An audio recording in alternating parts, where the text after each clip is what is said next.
What's up guys, Shane Starnes here with Droid Monitor X. You finally have your LG V30, you've taken it out of the box and you've run through the initial setup, but there's still several things that you can do to your new device to get the best possible experience. These are the first 10 plus things that you should do with your brand new LG V30. Let's go ahead and get started. Alright guys, as you can see here, we have an all new design for the LG V30. We no longer have a metal back like what we had with the V20. This adopts more of a G6 design with a glass back. Now, you guys can already see how nasty and smudged up this phone is. One way to get rid of those smudges would be to add a slick wraps to the back of the phone. A slick wraps is also going to give your device a little bit of grip and it's going to protect that glass from scratches. Now, being that this phone has a full glass front and a full glass back, it means that it is susceptible to cracking if you were to drop the phone. So I would suggest a protective case. Urban Armor Gear has military drop tested cases that I have been using for the past 5 years on my devices, and I've never once experienced a screen crack or a glass back crack using the Urban Armor Gear cases. One thing that I really love about the Urban Armor Gear case is that it does give you that full protection without adding a lot of bulk to your device. A LifeProof case or an OtterBox case is gonna really make your phone bulky. This is super thin and light. It's not adding a ton of weight. It's not adding a lot of thickness to this super thin device. I'll be sure to include a link in the description of where you can pick up both an Urban Armor case and a Slick Wraps case. Those are affiliate links, so I'll get, $1 or so if you do pick up a case or a wrap. The next thing you'll want to do is go ahead and delete as much of the bloatware that you're not going to use. So bloatware is just any application that has been arbitrarily added to your device that you don't use or that you would not use. So if we go into this Verizon folder here, there's all kind of stuff here that I probably would not use on a regular basis. To get rid of these apps, we're just going to go into our settings, go into your app manager, and then just find whatever application you don't need. If it's a system app, you'll be able to disable it. If it is not a system app, you can actually totally delete it.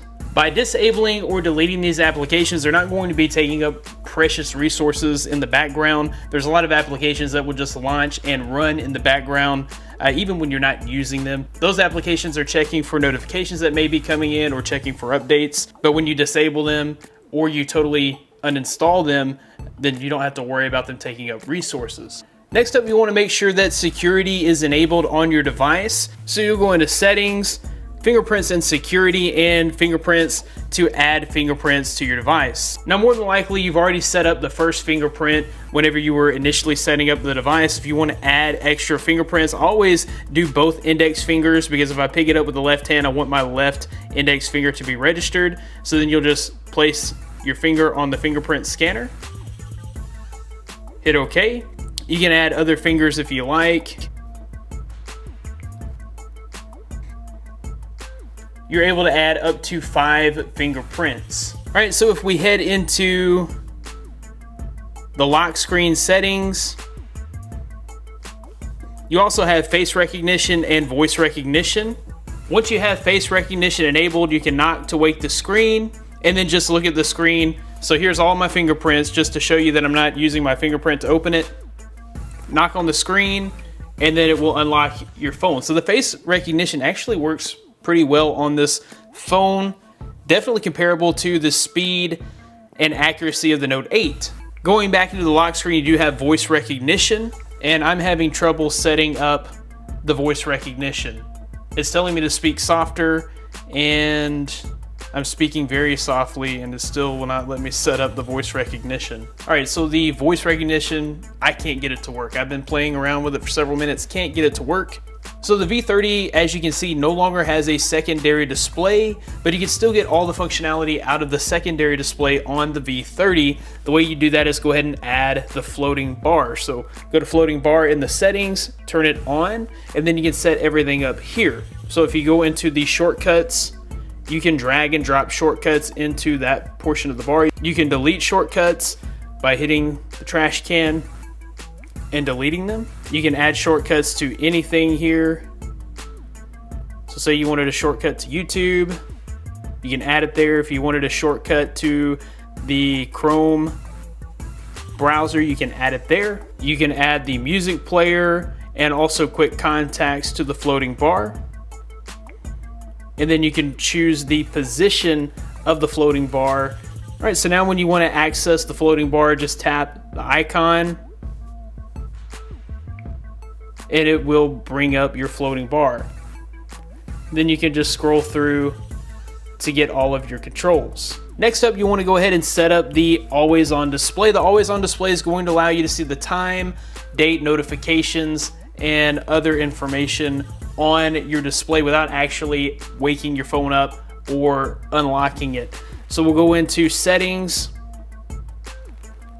go into display, go to always on display and turn it on. You can go to where it says content here and select the settings. You can pick out whichever format you want for your always on display. You can set a daily timeout, which will turn off the always on display at a certain time of day that you've set. You can also make the always on display brighter by choosing brighter display. That's going to inhibit your battery life a little bit, but you can see it a little better. All right, so you guys can see here, it is a little dim, but that's going to save some battery life versus if you turn the brighter display on. You can see that much better. Next up, you're gonna want to change the theming and wallpapers to kind of customize this to your liking. Press and hold on the home button here, choose wallpapers, and go into your wallpaper gallery and choose from any of their preset wallpapers. All right, once you have a wallpaper set, you can choose a theme. We'll go with a black theme, just so you guys can see the difference that it can make. All right, so as you guys can see here, we have square icons versus the more rounded icons that we had before, and you have just kind of a totally different color scheme on many of the icons, and you even have a different color scheme on some of the settings here.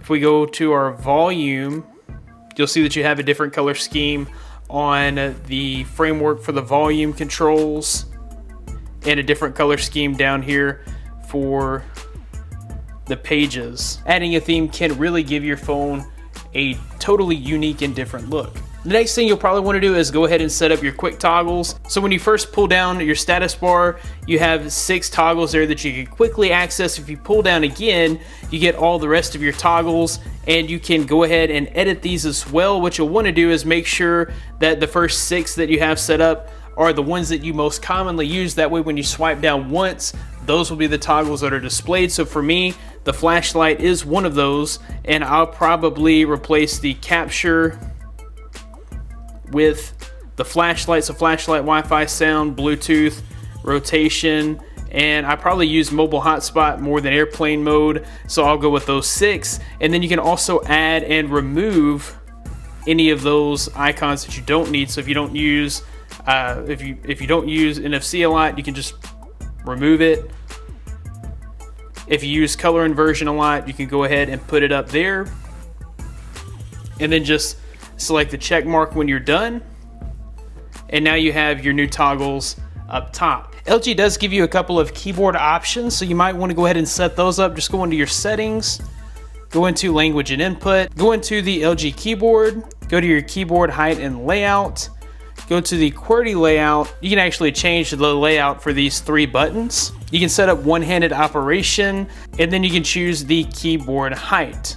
If you reduce the keyboard height, that gives you more screen real estate for whenever you're typing out whatever messages or comments or whatever you're doing on the screen itself. You've probably noticed by now that there's no app button here on the hot buttons on the bottom here, and what LG does out of the box is they just put all of the applications on the home screen, kind of like what you see in iOS. You can change that, however. If you go into settings and then go into home screen, go to select home, you can actually add back the app drawer.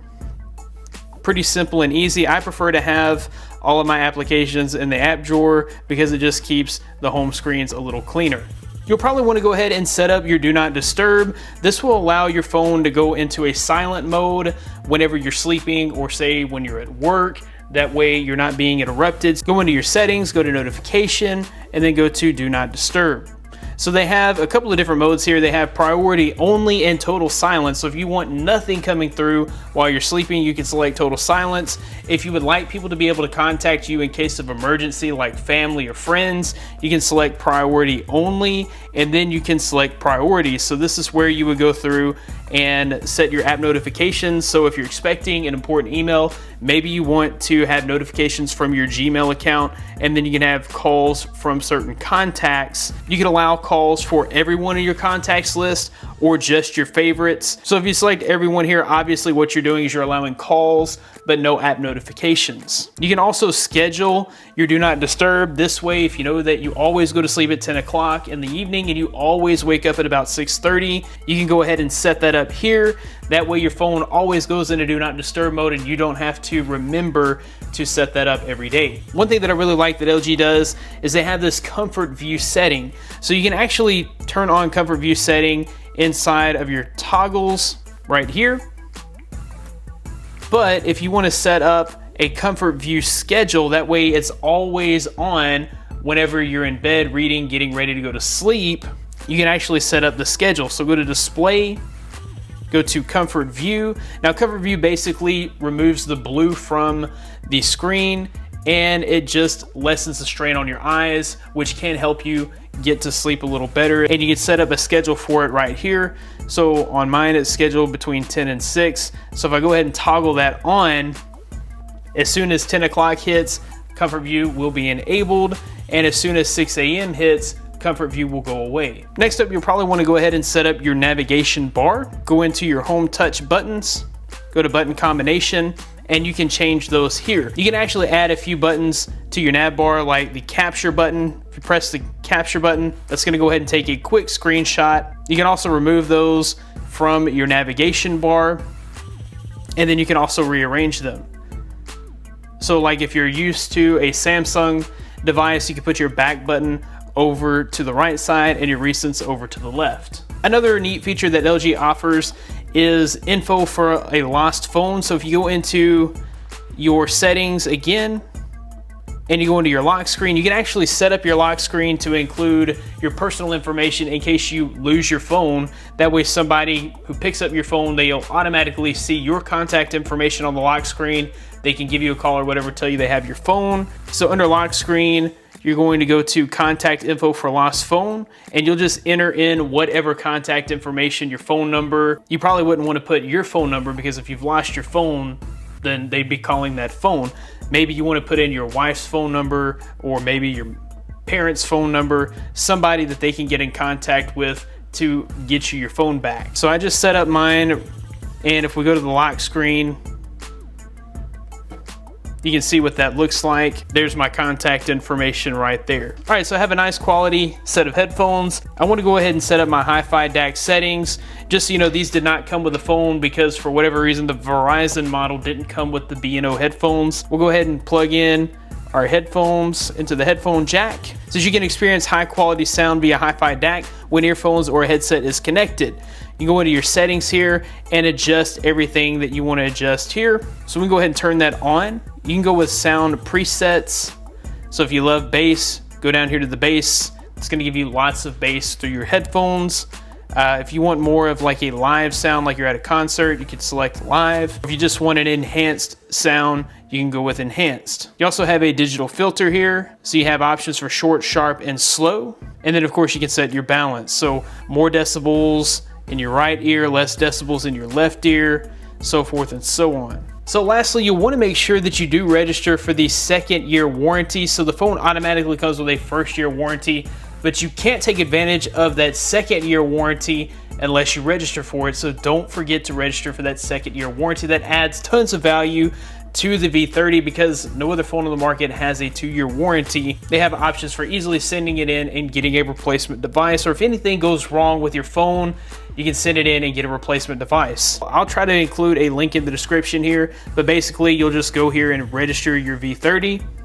I've actually already registered mine, so it's good for the 2-year warranty. So basically all you have to do here is fill out the form, and then you're gonna have to give them your IMEI number, the serial number of the phone, and then you're gonna have to take some images of your receipt, and then also the IMEI number that's on the side of the box. Once you have all that taken care of, you'll be ready to go. It says we are now offering the free second-year coverage upon registration, plus enjoy a service experience that gets you a replacement phone quickly. That's LG's promise to you. So basically you get the exact same coverage that they give you for the first year. For the second year, they're not charging premiums, deductibles, or even shipping charges. We'll exchange your defective device with a new or refurbished V30. So I don't think this includes screen cracks. So you're gonna wanna make sure you do have it in a case.